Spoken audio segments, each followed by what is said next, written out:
Calvin Reese was 44 years old, and until that evening in a downtown Atlanta hotel ballroom, his wife had never once considered that the quiet man she married might be the most important person in the room. He was a former city planner. She was a commercial real estate broker on the verge of closing a $900 million development deal, the biggest of her career. Calvin had driven her there himself. She'd made a small comment about his suit on the way in. He said nothing. That was Calvin, always saying nothing. She moved through that ballroom like she owned it, laughing freely, touching Garrett's arm, glowing in a way Calvin hadn't seen directed at him in years. When he approached the signing table, she stepped into his path and shoved him, flat-palmed, in front of 43 witnesses, like he was an embarrassment she needed to manage. He stepped back, said nothing, returned to his seat, and then the attorney cleared her throat and announced there was one final required signature. Calvin straightened his jacket. Because the company that owned the land beneath that $900 million deal had only one controlling member, and his wife had just put her hands on him. Before we jump into the story, comment where in the world you are watching from and subscribe, because tomorrow's story is one you need to hear. The sleek black Lexus pulled into the hotel parking structure, Calvin's hands steady on the wheel as he guided them into a reserved spot. Through the windshield, the downtown Atlanta skyline stretched against a clear autumn sky. He adjusted his charcoal suit jacket, well-tailored but understated, as they walked toward the elevator. "You could have worn the blue Thomas pink shirt I bought you," Lydia said, her heels clicking against the concrete. "This is a $900 million deal signing, Calvin, not a city planning meeting." Calvin absorbed the comment with the same quiet patience he'd cultivated since childhood in Shreveport, watching his father work 2 jobs until his heart gave out. "The shirt looks fine, Lydia." The grand ballroom of the Whitley Hotel announced old money before anyone spoke. Crystal chandeliers caught the afternoon light. Heavy drapes framed floor-to-ceiling windows, and rounded tables draped in ivory linen dotted the space. Calvin took in each detail methodically, the way he used to study zoning maps and property records. Growing up poor had taught him to read rooms like this, to see past the surface glamour to the infrastructure beneath. It was that same instinct that had led him to spot the rezoning patterns others missed, to quietly acquire land parcels while still working as a city planner. Real power, his father had taught him, never needed to shout. Lydia moved through the crowd of investors and developers with practiced ease, her navy-sheathed dress and pearls perfectly calibrated for the occasion. But it was when she reached Garrett that Calvin noticed the shift, subtle but unmistakable. Her laugh became lighter, more musical. Her hand found his forearm as they spoke, lingering there as she leaned in to share some private observation. Calvin watched from near a marble column, his expression unchanged. He'd learned young that stillness was its own kind of strength. The formal signing ceremony began as the room settled into their seats. Garrett and Lydia took their places at the heavy mahogany table, legal documents arranged before them like artifacts in a museum. Camera flashes punctuated the air as they exchanged practiced smiles. Calvin's phone vibrated in his pocket. He stepped slightly aside, maintaining his composed demeanor as he read the message. Only the smallest tension in his jaw betrayed any reaction. A brief tightening that most would miss entirely.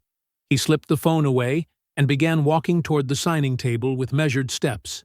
Lydia's head snapped up, her smile faltering as she registered his approach. "Calvin, what are you doing?"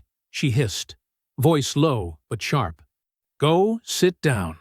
He continued forward, his pace unhurried. Lydia moved then, stepping directly into his path. Before 43 witnesses, Calvin had counted the room automatically upon entering. She pressed her palm flat against his chest and shoved. Not violently, but with enough force to make her dismissal clear. A performance of public correction. Several gasps rippled through the crowd. From the corner of his eye, Calvin saw Garrett's smirk, quickly masked behind a practiced look of concern. Calvin stopped, met Lydia's gaze without speaking. Then he simply stepped back, straightened his jacket with careful hands, and returned to his seat. His father's voice echoed in his memory. "Son, sometimes the strongest move is knowing when to be still." The room resettled uneasily. Papers shuffled. Someone coughed. Then Patricia Wynne, the lead attorney whose silver hair and wire-rimmed glasses projected institutional authority, cleared her throat. "Before we can finalize these signatures," she announced, "there is one additional required execution." She slid a document toward the front of the table. "From the controlling member of Hargrove Reese Land Holdings, LLC." Her eyes found Calvin in his seat. "That would be Mr. Calvin Reese." The silence that followed was absolute. Lydia's face went completely still, as if carved from marble. The room seemed to hold its collective breath, waiting. Calvin rose from his chair, adjusting his cuffs, the ones his father had taught him how to properly iron when he was 12 years old. Each step toward the table was measured, deliberate. The weight of 43 stairs pressed against him, but he had learned long ago that pressure was just another word for opportunity. Calvin lifted the heavy Mont Blanc pen, a graduation gift from his father, one of the last before his heart gave out. The weight felt right in his hand as he studied the signature line. He signed with the same careful precision he'd used on every document since getting his first library card in Shreveport.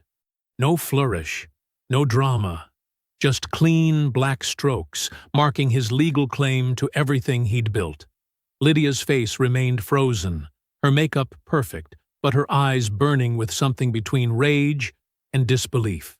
Garrett's practiced smile had slipped just slightly at the corners. The room stayed silent, watching. Patricia Wynne collected the signed documents with professional efficiency, nodding once to Calvin. "Thank you, Mr. Reese. That concludes our formal business today." The spell broke. Conversation resumed in cautious murmurs as people began to move about the room. Lydia was at his elbow instantly, her manicured fingers digging into his bicep as she steered him toward a quiet corner near the heavy drapes. "What is this?" she demanded in a tight whisper. "What did you do? How long have you—" She caught herself, modulated her tone. "Calvin, you need to explain this right now." He looked at her hand on his arm, then met her eyes. "We'll talk at home." "No, we'll talk now. You just hijacked my entire—" "At home, Lydia." His voice was quiet, but carried the kind of authority that makes volume unnecessary. "This isn't the place." He turned away from her startled expression and walked to where Patricia Wynne stood reviewing papers. They shook hands firmly. "Thank you for handling this smoothly," he said. "Of course, Mr. Reese. We'll be in touch about next steps." Calvin left the ballroom without looking back. In the parking garage, he wasn't surprised to see Lydia climbing into Garrett's Range Rover instead of waiting for him. He started the Lexus and pulled out into Atlanta traffic, alone with his thoughts and 12 years of carefully guarded truth. The city skyline caught the late afternoon light as he drove, glinting off buildings he knew better than most, especially those 4 critical parcels. Prime real estate in a rapidly gentrifying corridor that he'd begun acquiring 9 years ago, piece by careful piece, when he was still reviewing zoning applications for the city. He'd seen the pattern before anyone else, how the rezoning requests were clustering, how property values would surge once the transit extension was approved. While developers were focused on the flashy downtown projects, Calvin had been quietly assembling land through Hargrove Reese Land Holdings, LLC, structured with meticulous care by his college friend turned real estate attorney, Wendell Pruitt.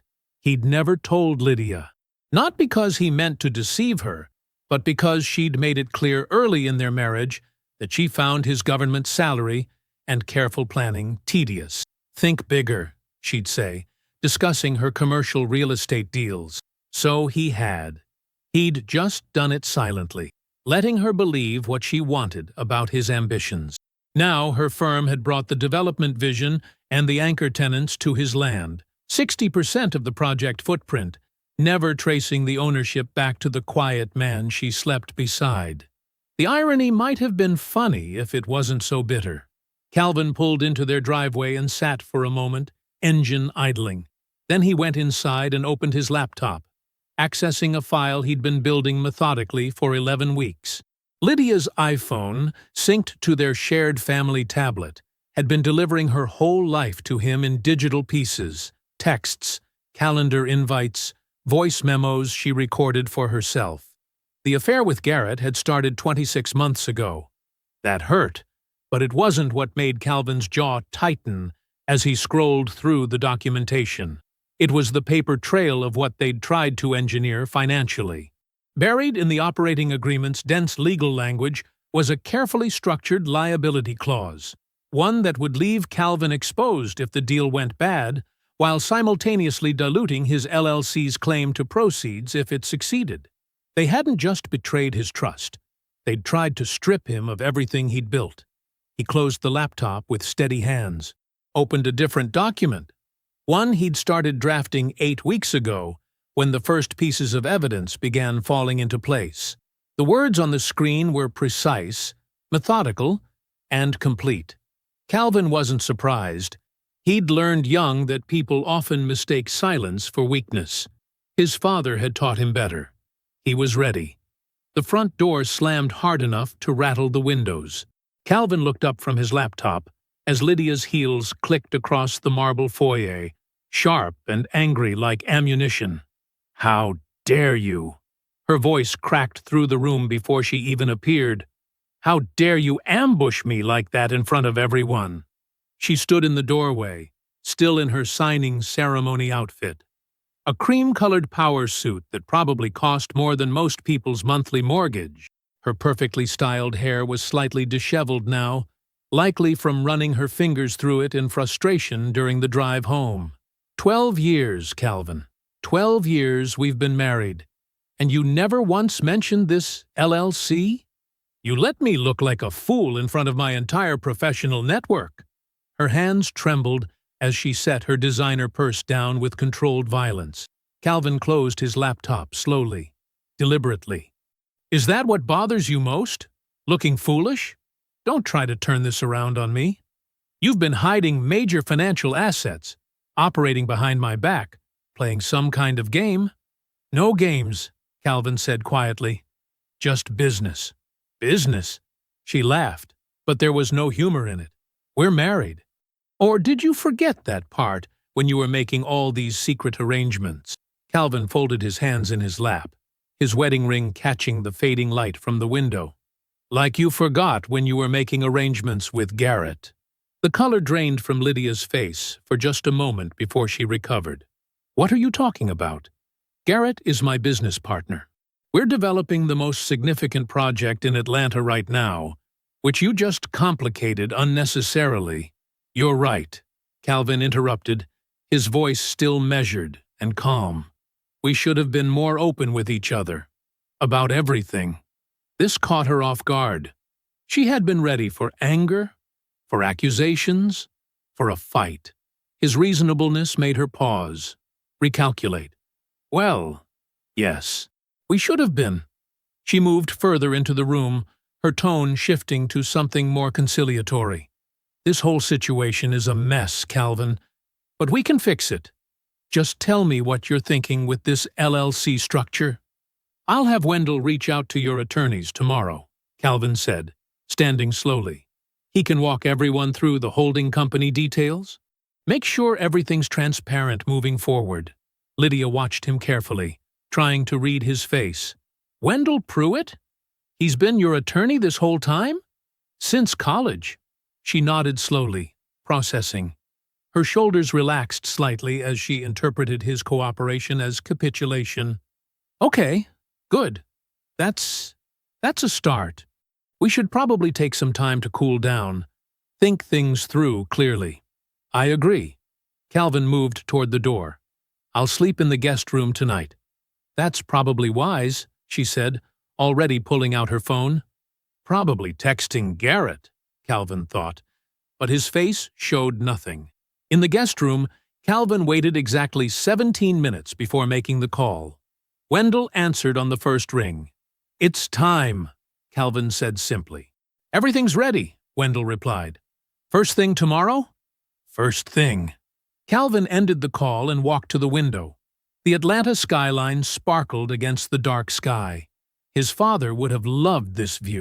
James Reese had died thinking his son's government job was secure, but small, never knowing about the quiet empire Calvin had been building, never seeing his graduation gift, Mont Blanc, pen-signed documents worth millions. 12 years of marriage, 12 years of Lydia's subtle dismissals, her growing contempt, her eventual betrayal, the memory of her hand against his chest today, pushing him away in front of everyone. Not a slap, but something almost worse, a public declaration that he wasn't worth basic respect. He picked up a legal pad from the desk. The paper was crisp, expensive, another habit learned from his father, who believed that even poor men should own quality tools. Calvin wrote a single line at the top in his precise handwriting. "What she gets depends entirely on what she does next." He underlined it twice, the pen making soft scratching sounds in the quiet room. Setting the pad aside, Calvin turned off the light and lay down on the bed. Despite everything, or perhaps because of it, sleep came easily. In the darkness, his breathing was steady and deep. The plan had already begun. Calvin woke at 5:30 a.m., his usual time. The guest room bed was unfamiliar, but his morning routine remained unchanged. He showered, dressed in a charcoal suit with a navy tie, and made coffee in the kitchen with practiced quiet. Through the window, he watched the sky lighten from black to deep blue to pale morning gold. The house stayed silent. Lydia never woke before 7 unless she had a breakfast meeting. Today, her calendar showed nothing until noon. He left a fresh pot of coffee warming, knowing she'd interpret it as a peace offering. Every move had to feel natural now, normal. His car backed out of the driveway at 6:45. Wendell's law office occupied the 15th floor of a midtown high-rise. The elevator doors opened onto polished marble and muted lighting. Success without ostentation, exactly like Wendell himself. "Morning," Wendell said, rising from behind his desk. They'd known each other since freshman year at Morehouse. While other students chased loud dreams, they'd bonded over their shared appreciation for patient strategy. "Walk me through everything," Calvin said, settling into the chair across from him. Wendell opened a leather portfolio. First, the liability clause. He slid over a highlighted document. Buried in Section 14, subsection C. If the development hits specific performance triggers, which they control, your LLC becomes solely responsible for any construction overruns or tenant defaults. But if it succeeds, your equity stake gets diluted through a complex conversion formula.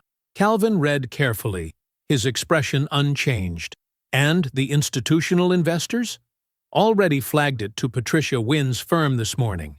Included full documentation showing how the clause was inserted after the initial term sheet, without transparent disclosure.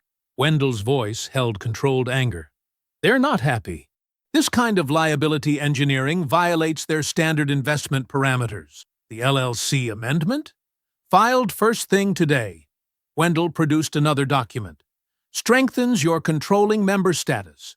Requires your written consent for all land use decisions, zoning applications, and construction permits. They can't move dirt without your signature now." Calvin nodded once. "Clean?" "Absolutely clean. Everything properly notarized and recorded. They'll find it eventually, but there's nothing they can challenge. You had full authority to file it." They spent the next 2 hours reviewing every detail. Calvin asked precise questions. Wendell gave precise answers. They'd worked together this way for 20 years. Around 10, Calvin's phone buzzed. A text from Lydia. "Thanks for the coffee. Can we talk tonight?" He replied, Of course. I'll pick up dinner on the way home. She's getting nervous, Wendell observed. She should be. Calvin straightened his tie. What else? One more thing. Wendell hesitated slightly. We found something in the filing history. 18 months ago, Lydia contacted Harrison and Webb, different firm, corporate dissolution specialist. She wanted to know if she could force you out of the LLC or dissolve it entirely. Calvin's hands stayed perfectly still on the armrests. And? They told her no, not without your cooperation. The operating agreement was too tight. She dropped it after 2 conversations. Wendell paused. 3 weeks later, she had her first meeting with Garrett O.C. Timeline matters, Calvin said quietly. It does. I'll send you the full documentation tonight. Wendell studied his oldest friend. You okay? I'm fine. Calvin stood, adjusted his cuffs. Keep me updated on Patricia Wynn's response. The day proceeded normally. Calvin attended a city planning commission meeting, reviewed permit applications, had lunch with a developer about an unrelated project. He picked up Vietnamese food on the way home, Lydia's favorite. Dinner was cordial, almost pleasant. Lydia asked about his day. He asked about hers. They discussed a new restaurant opening downtown. She watched him carefully between bites, trying to read his thoughts. He gave her nothing to read. At 9:45 p.m., Calvin's phone lit up with Wendell's email. He excused himself to take a work call and went to his car in the driveway. Their security cameras didn't reach there. The email contained PDF scans of Lydia's communications with Harrison and Webb, meeting notes, billing records, a memo outlining dissolution options stamped "No viable path forward without member consent." 3 weeks later, calendar entries showing her first lunch with Garrett, then dinner, then a weekend conference in Miami. Calvin sat in the dark car, hands resting on the steering wheel. The timeline was no longer circumstantial.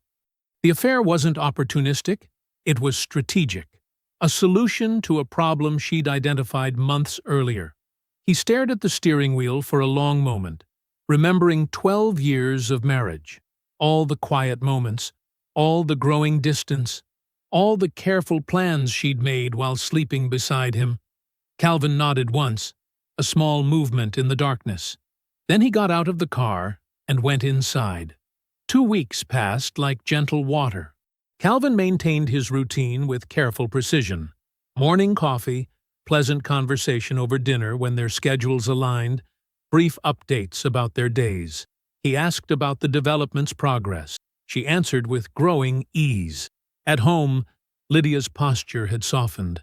The tight wariness that followed the contract signing had faded into something like satisfaction. When she spoke about the deal now, her voice carried a hint of triumph poorly disguised as professional enthusiasm. The institutional investors seem completely on board, she mentioned over breakfast. Everyone's excited about breaking ground. Calvin nodded, buttering his toast. That's great news. She studied him over her coffee cup, misreading his calm for resignation. The corner of her mouth lifted slightly.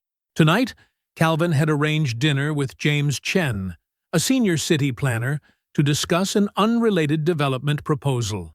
He arrived at Morton's 20 minutes early, as was his habit.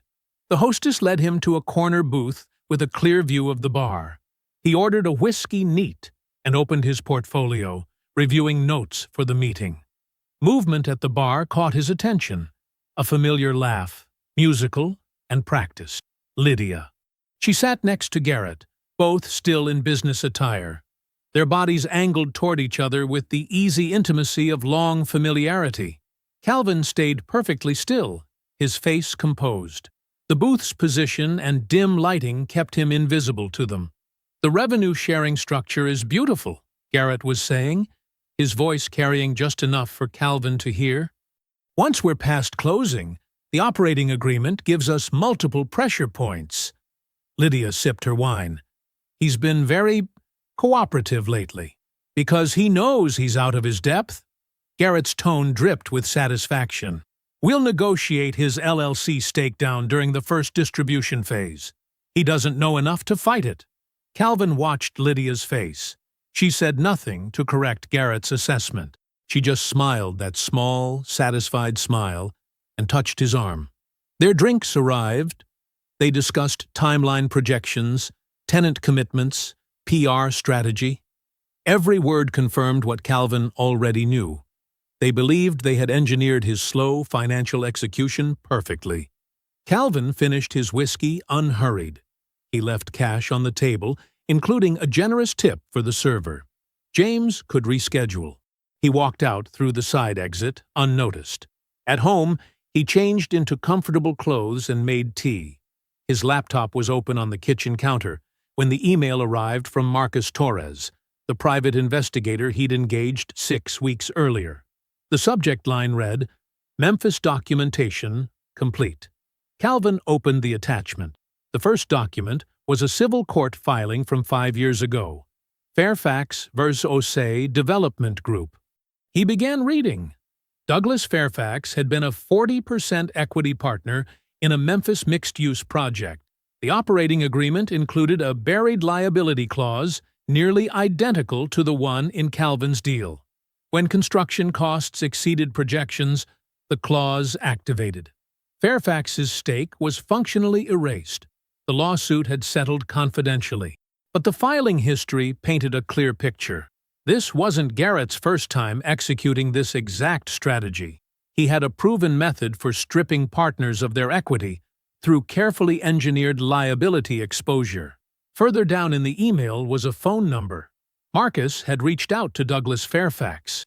He was willing to provide a sworn statement about the Memphis deal and Garrett's pattern of conduct. Calvin sat at his kitchen counter, reading every document twice.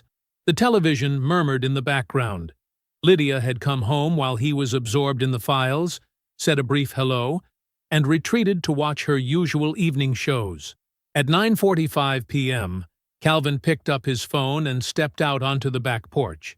He dialed the number from the email. Douglas Fairfax answered on the second ring. "Hello? Mr. Fairfax, this is Calvin Reese. I apologize for calling this late." "Not at all.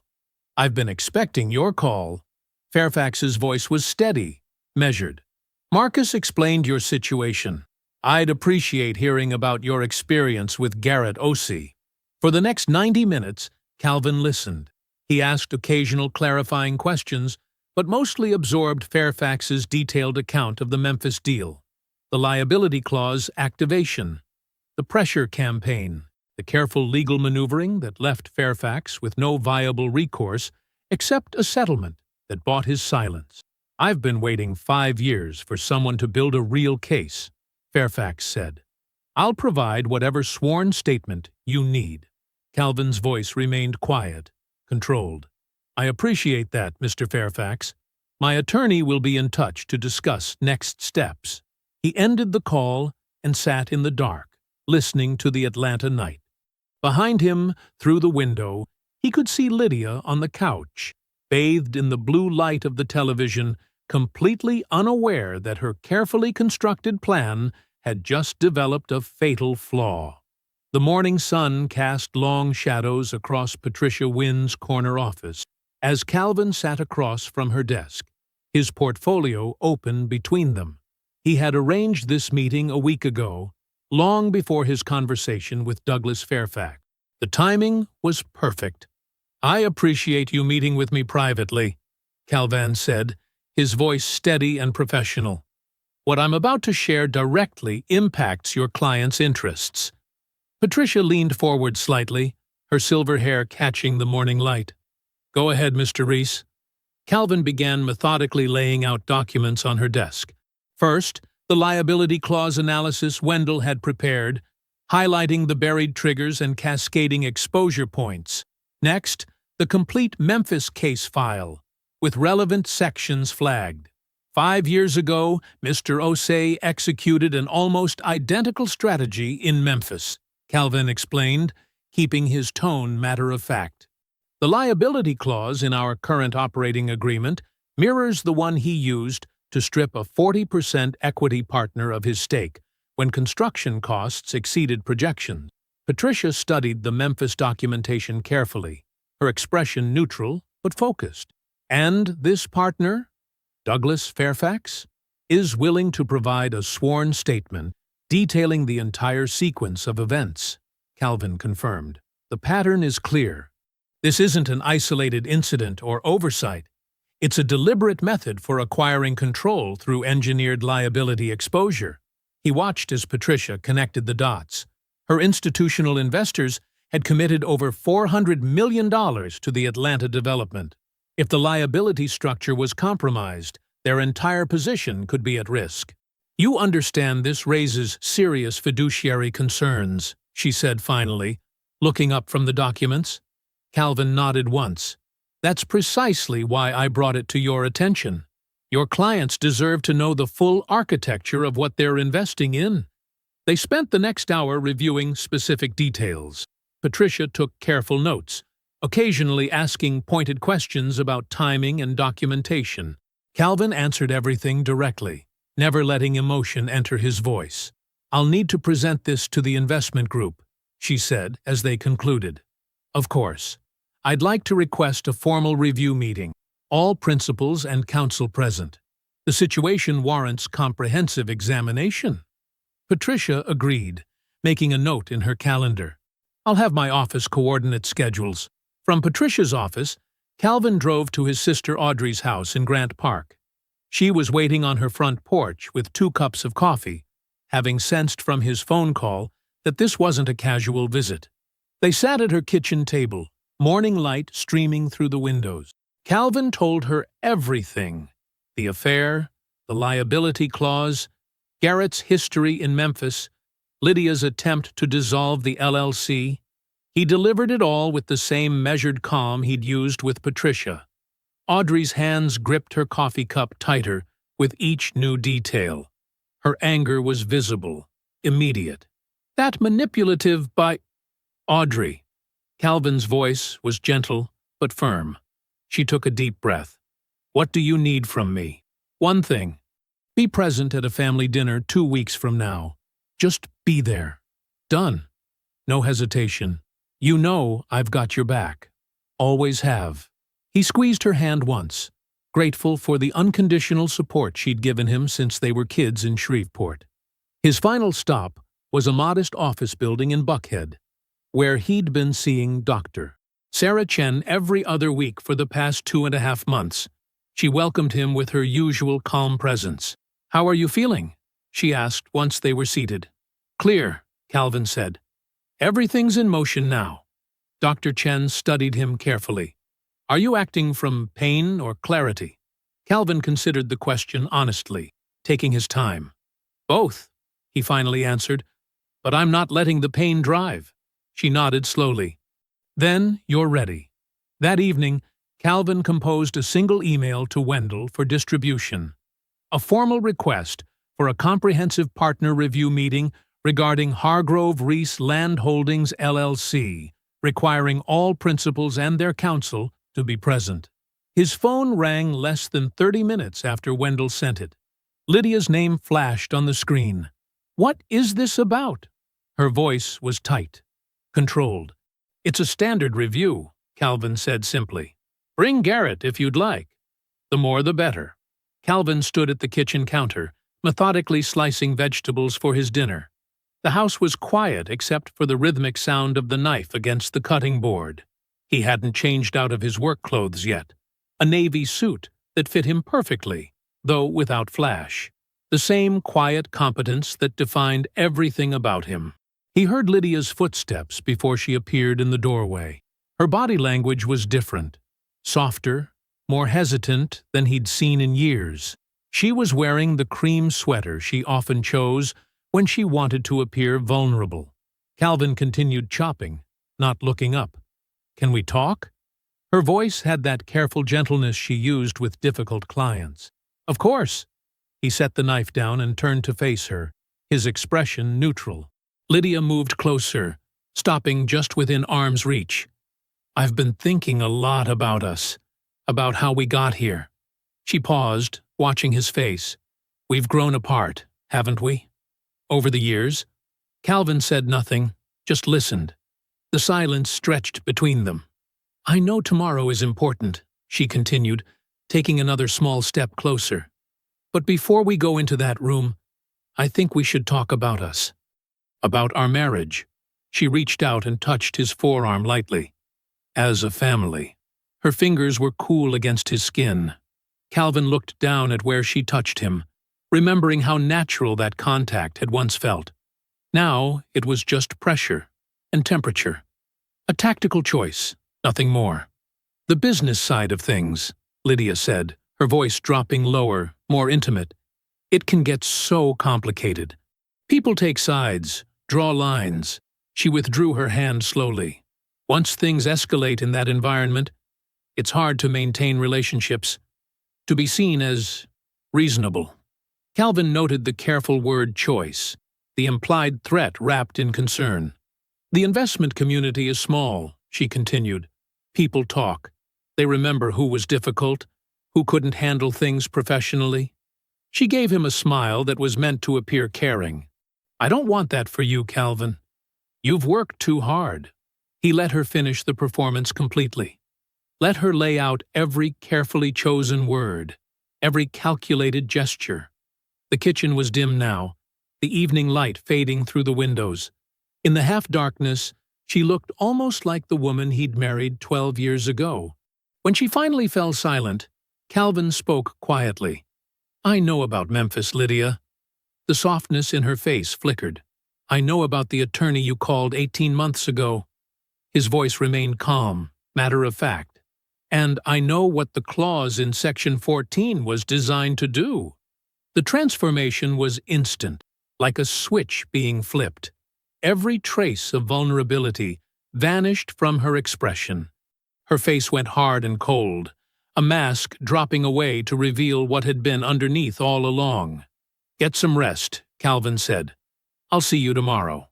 For a moment, she stood perfectly still, recalculating. Then she turned and left the kitchen without another word.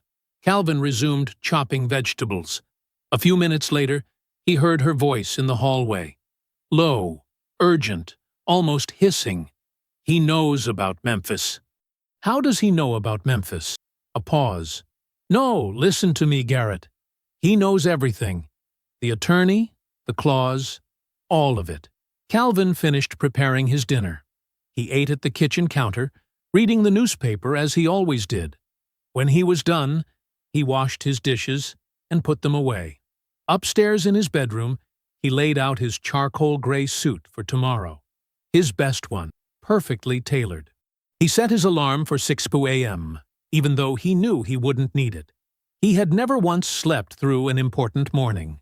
The sheets were cool and crisp as he got into bed. Through the wall, he could still hear Lydia's voice, now just a murmur of rising and falling tension. He didn't strain to make out the words. They didn't matter anymore. Calvin closed his eyes. His breathing was deep and regular. No racing thoughts, no rehearsing tomorrow's moments, no doubt. Everything was already arranged. Everything was in motion. He slept without difficulty. Calvin arrived 20 minutes early to Patricia Wynn's law firm, following his father's old rule.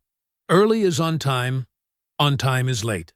The conference room commanded a view of downtown Atlanta through floor-to-ceiling windows. Morning light spilled across the mahogany table where Calvin sat between Wendell and Sarah Chen, the second attorney they'd brought in to handle regulatory matters. He adjusted his water glass exactly 1 inch to the left, then back. Not from nervousness, from precision. Everything about this morning would be precise. The institutional investors arrived next. Maria Thompson and James Barrett from the primary funding group. They nodded professionally to Calvin as they took their seats.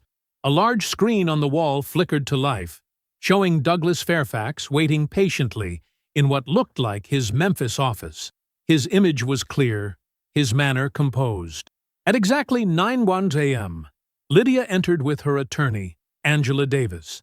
Garrett followed with his counsel, Robert Walsh, a man known for handling difficult situations quietly. Lydia's face was set in professional neutrality, but her fingers gripped her leather portfolio too tightly. Garrett moved with his usual confidence, though Calvin noted the slight tension in his jaw. Patricia Wynne closed the door with a soft click. 10 people in the room, 1 on screen. The air felt charged, like the moment before a storm breaks. "Good morning," Patricia began, taking her seat at the head of the table. "We're here to address several serious concerns regarding the operating agreement and ownership structure of the Atlanta Gateway Development Project." Her silver hair caught the morning light as she opened a folder. "Specifically, we'll be examining 3 issues: the Section 14 liability clause, evidence of similar contractual patterns in prior developments, and an unauthorized attempt to amend LLC membership." Garrett's attorney leaned forward. "Ms. Wynne, I must object to the characterization of similar patterns. Any prior business dealings are separate and distinct." "They are directly relevant," Wendell interrupted smoothly, "as they establish intent and method." He began distributing thick folders to everyone present. "The documentation is comprehensive." Calvin watched Garrett flip through the papers, his expression darkening as he recognized what he was seeing.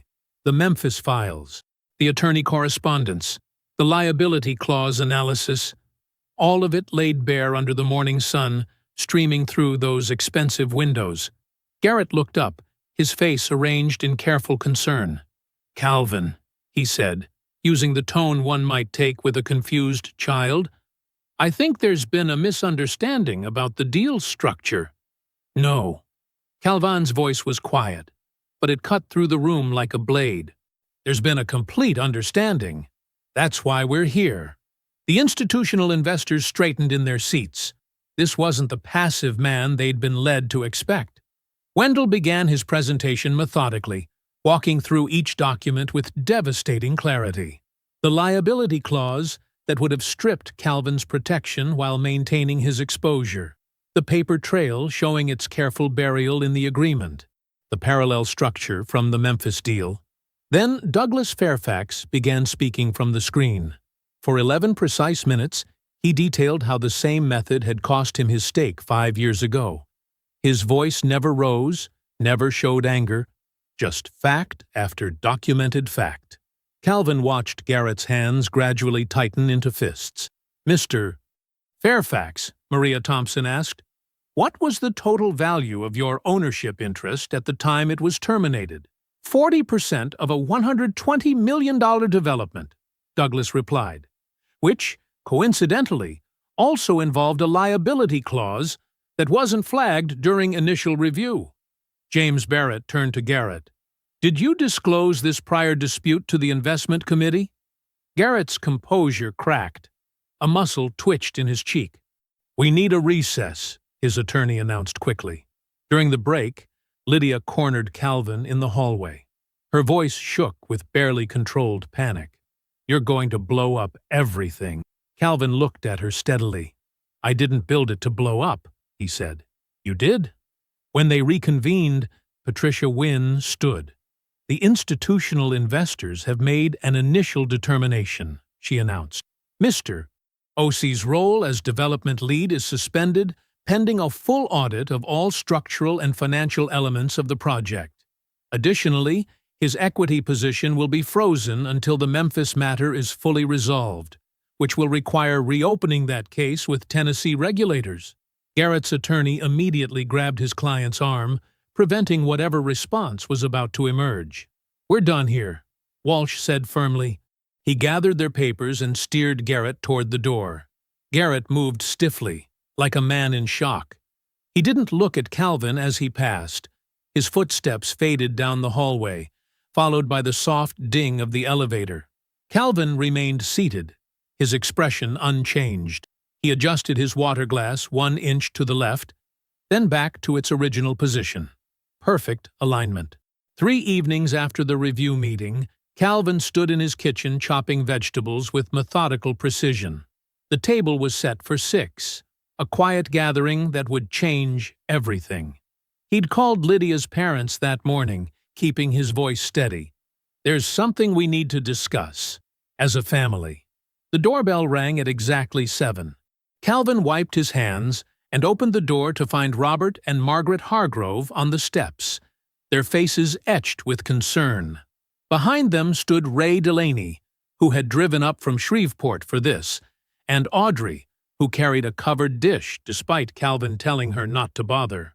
"Thank you for coming," Calvin said, ushering them inside. Lydia emerged from upstairs, her professional mask firmly in place. She hugged her parents, nodded to Ray and Audrey. The tension in the room was a living thing. They settled around the dining room table, the same one where Calvin and Lydia had shared thousands of meals over 12 years. Calvin had prepared everything himself: pot roast, roasted vegetables, fresh rolls, simple, honest food, the kind his father would have appreciated. After grace, Calvin set down his fork and looked at Robert and Margaret. "I asked you here because you deserve to know the truth, all of it, and you deserve to hear it from me directly." The room went still. Lydia's hand tightened around her water glass. Calvin began speaking in that same measured tone he'd used in the conference room. He told them everything, starting with the affair. 26 months of lies. He described finding the texts, the calendar entries, the voice memos. Then he moved to the business matters. Lydia's secret attempt to dissolve the LLC 18 months ago, the liability clause buried in the operating agreement, Garrett's history in Memphis, Douglas Fairfax's testimony. "The plan," Calvin said quietly, "was to strip me of everything I'd built while making it look like my own financial recklessness. They would have succeeded if I hadn't caught it in time." Margaret Hargrove had both hands pressed to her mouth. Robert sat ramrod straight, his face ashen. The food on their plates remained untouched. Lydia drew herself up, her voice tight. "You're not telling them everything," she said. "You're not telling them how you kept secrets too, how you built this whole financial empire without ever telling your wife. You're not telling them how distant you became, how little you shared of yourself." Calvin didn't interrupt. He let her speak about the loneliness, the feeling of being shut out, the growing certainty that he would never match her ambitions. Her words filled the room like smoke. When she finished, Calvin nodded once. "You may be right that I should have shared more," he said. "But you tried to steal from me. Those two things don't cancel each other out." The silence that followed was deafening. Robert Hargrove turned to his daughter, his voice barely above a whisper. "Lydia, did you do this?" Lydia opened her mouth, closed it. Her silence spoke volumes. Audrey, who had been absolutely still throughout, finally spoke. Her voice cut through the room like a blade. "Don't confuse what she chose with what he built." Ray Delaney raised his hand slightly, a pastor's gesture of peace. "Let us pray," he said. But this wasn't a prayer for healing or reconciliation. It was a prayer for truth, for clear sight, for the courage to face what had been done and what must follow. "Lord," Ray said softly, "grant each person at this table the strength to walk forward in honesty. Let truth light the path, even when that path leads away from what we thought we knew. Help us understand that sometimes the most loving act is to face what has broken beyond repair. Amen." One by one, they rose from the table. Margaret hugged Calvin fiercely, crying silently. Robert couldn't meet anyone's eyes. Audrey squeezed her brother's shoulder as she passed. Ray was the last to leave, embracing Calvin like the childhood friend he was. Then it was just Calvin and Lydia in the kitchen, the dirty dishes between them like a battlefield. Neither spoke. The tick of the clock on the wall marked time until morning, when a man in a dark suit would ring the doorbell, holding papers that would end 12 years with a signature. 12 months had passed since that day in the conference room. The Atlanta morning was crisp and clear as Calvin stood at the podium, watching the ceremonial groundbreaking for what would become a $900 million development under independent management. His LLC's equity stake remained fully intact, protected by the very documentation Garrett and Lydia had tried to use against him. Wendell stood beside him, as steady and reliable as he'd been since their college days. The attorney's presence wasn't just support, it was continuity, a reminder that some loyalties ran deeper than ambition. Audrey moved through the crowd taking photographs, occasionally catching Calvin's eye with a small smile.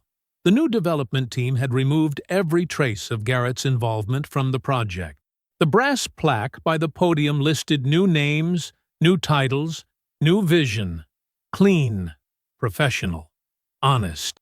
Word had traveled quietly but thoroughly through Atlanta's development circles about what had happened in Patricia Wynn's conference room, about Douglas Fairfax's testimony, about the liability clause that had been buried in the operating agreement, about how a quiet man named Calvin Reese had seen it all coming and waited for the perfect moment to reveal his hand.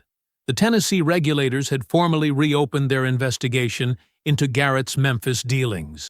Douglas Fairfax's civil suit was proceeding through the courts, strengthened by the Atlanta evidence.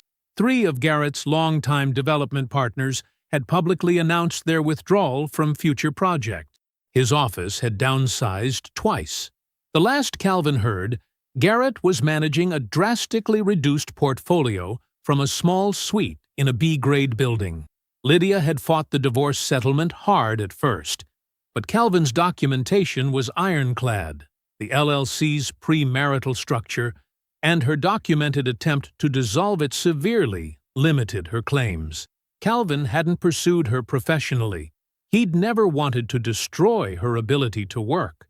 She still had her brokerage license, her basic credentials, but her reputation had shifted in certain circles. People who knew the story watched her differently now. 2 months after the papers were signed, she'd relocated to Charlotte, started over, smaller. Calvin stepped down from the podium after his brief remarks.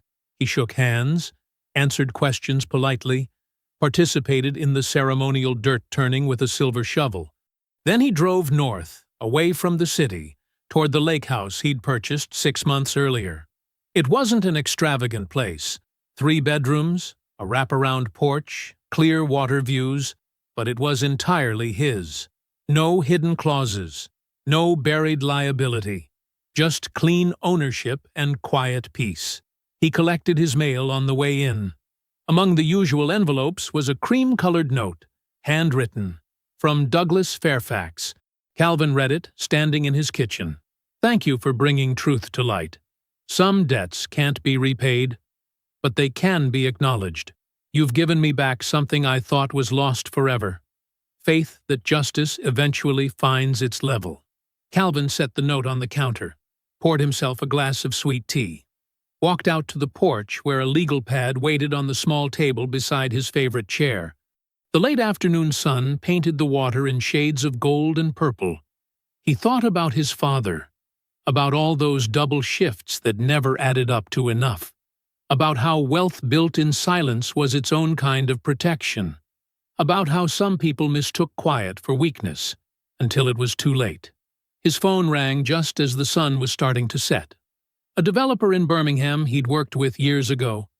There was a land parcel, unusual potential, interesting zoning implications, the kind of opportunity that required patient eyes to see its real value. Calvin listened carefully, asked 2 precise questions about the surrounding infrastructure. "I'll think about it," he said finally. He set the phone down on the table, watched the last light moving across the water like liquid copper. Everything that had happened, the betrayal, the waiting, the precise execution of consequences, felt like a closed chapter now. Not forgotten, but completed. Calvin picked up the legal pad. The blank page was clean and white in the fading light. He wrote 2 words at the top. "Let's begin." I hope you enjoyed that one.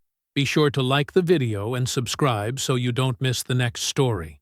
I've picked out 2 more for you that I think you'll really like.